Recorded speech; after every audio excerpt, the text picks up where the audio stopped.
Hello everyone, my name is Kaden King, and on this channel I tell interesting or scary Reddit stories that I found online. This is a safe space to enjoy stories of the unknown. If you have any stories you'd like to share with me of your own, you can contact me on Instagram or even post on the channel's subreddit page, with a link down below in the description. But for now, enjoy the video.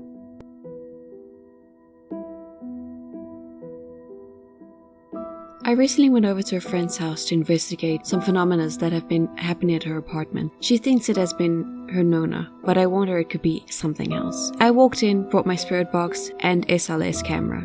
There was definitely someone there, but I couldn't make out if it was a good or bad spirit. As I was explaining what the devices were, my friend was about to say her Nona's name, but I warned her to stop.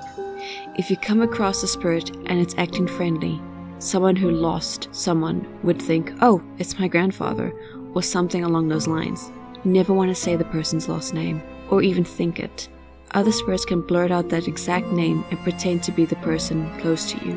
But really, they are not friendly and will attach or drain your energy. After I told her this, I told her a story about my great-grandfather, specifically stating their name. A few minutes later, I asked the person in the room with us, "What is your name?"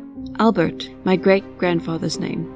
I looked at her and I said, "There is your evidence right there." "How do I know that's not my great-grandfather?" "He and I are not on speaking terms. We got into a little fight. He went away for a while, so I knew it could not." Also, some of you might think, oh, it could actually be the spirit's name.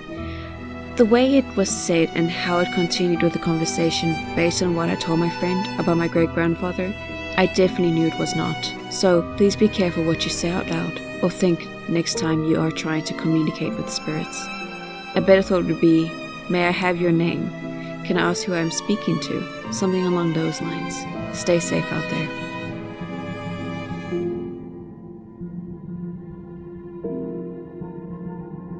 The story is from about 4 or 5 years ago.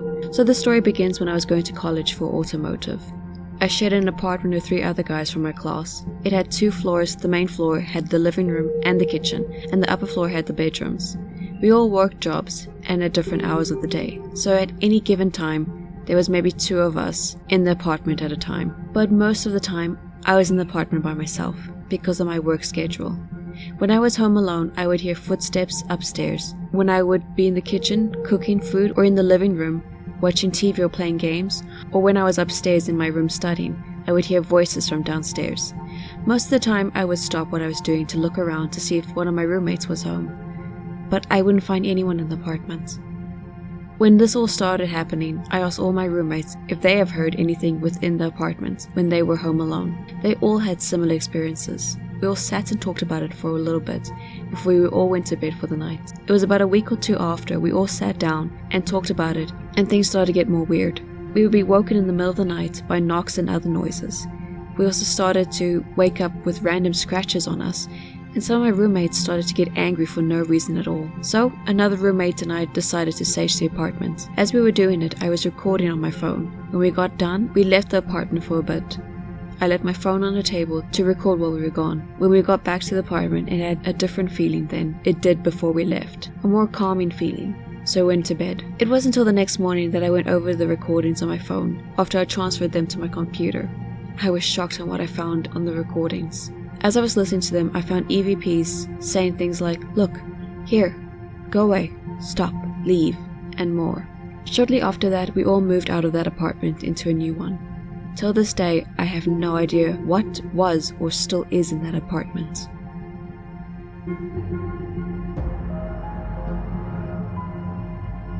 I've lived in Chicago for a while now. A few years ago, I lived in Hyde Park in an old classic Chicago-style walk-up. Front sunroom, long unit, 1 of 4 on a single floor. Anyway, one night I was asleep in bed with my boyfriend and our pup was on the floor. I tend to wake up throughout the night, but the kind of wake you have in the morning. I just drift awake and then work to go back to sleep. However, this night, I was sound asleep, not even dreaming. I was so deep in my sleep and felt something freezing cold touch my foot, and it startled me awake. Like tunnel vision and hyper-awareness immediately. It felt like a hand that had been bare out in the cold, so cold it almost felt wet. Immediately, the thought of an elderly white woman with frazzled medium-length hair and small bony hands popped into my head. It took me a second to pull myself all the way together, but I was definitely startled awake. Logically, I want to say it was just my dog's wet nose, but my feet were under the covers, and I remember my dog being asleep. I have no idea what it was. I suppose I don't know if it was real, but it was still one of the freakier, very possible paranormal experiences I've had in my life. Although I figure since I'm here, I might as well share the only other potential paranormal encounter seared into my brain. Growing up, I used to hear the shower doors in my bathroom rattle at night. Never during the day, only at night. Our house was built in the late 1800s or maybe early 1900s, like 1895, 1910. I had these beautiful sliding glass doors as cover for my step-in bathtub shower, clearly a remodel done in the 60s. But at night, they would shake. And when I asked my dad, he said 3 things on 3 separate occasions. It's probably just the house settling. It's probably just the trains. The trains were about a mile away, and I'm unsure how frequently they ran. And then when I asked him again as an adult, he said, I'm not sure what that could have been. And in response to me bringing up his prior answers, he said, no, none of those make sense. That's ridiculous. Must have been ghosts. I don't know. Let me know if you have explanations for either of these, because right now I'm pretty damn sure I know what it was.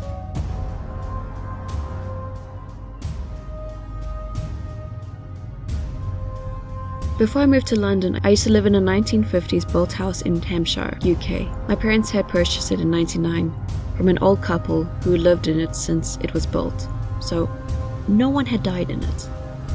The first strange thing that happened was the cats wouldn't stay in the house. They would always bolt out for some reason.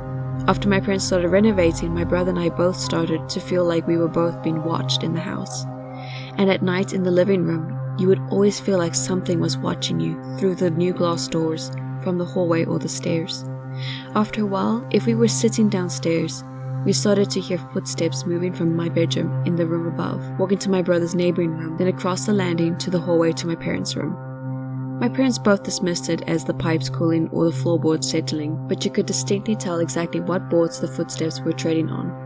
At one point, friends came over. I was alone, and as you walked down the street, you could see into our living room. They asked if I had relatives staying, as they had seen people sitting on the sofa. Things started to move.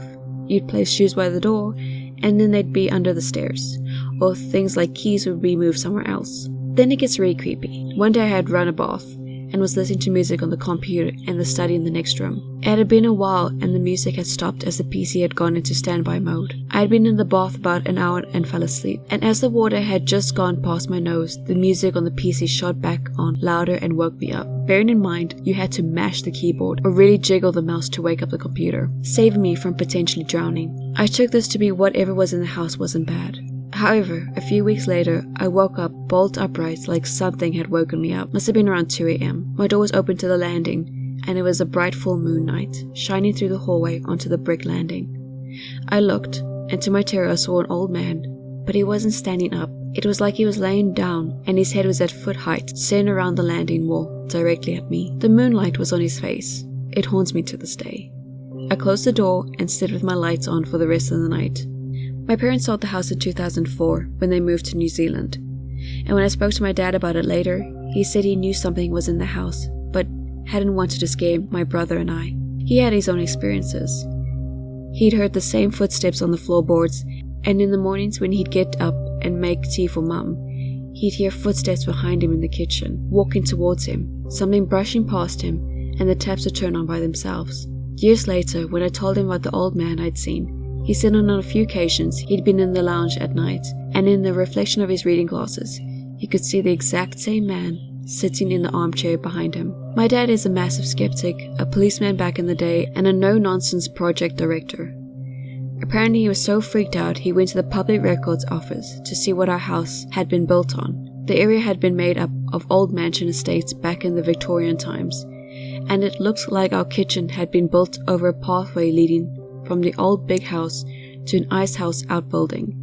He thinks maybe it was the servants or whoever walked that path. Very spooky.